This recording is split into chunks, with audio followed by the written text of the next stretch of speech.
Panduan langkah demi langkah Sistem Pengurusan Invoice SPI MBSP. Berikut adalah tutorial berdasarkan video yang disediakan merangkumi proses dari pendaftaran pembekal sehingga penghantaran invoice secara dalam talian.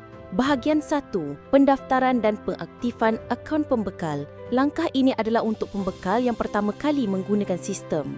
Dari laman utama SPI MBSP, https://spi.mbsp.gov.my, klik butang pendaftaran pembekal.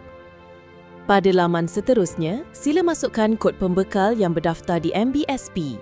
Kod tersebut boleh diperolehi dari salinan asal pesanan atau inden yang diterima dari MBSP. Rujuk bahagian nama pembekal atau pemberi perkhidmatan. Isi kod pembekal di ruangan yang disediakan dan klik butang cari. Sekiranya carian berjaya, nama pembekal akan dipaparkan berserta medan makluman yang perlu diisi bagi pendaftaran akaun penyelia.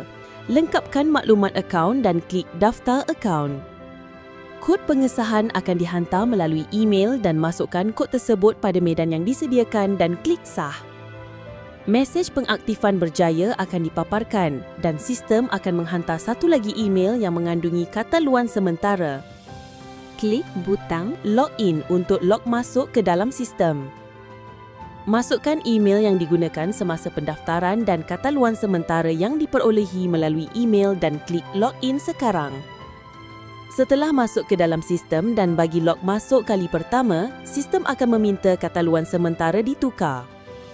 Setelah pertukaran kata luan berjaya, sistem akan log out dan log in semula dengan kata luan yang baru ditukar.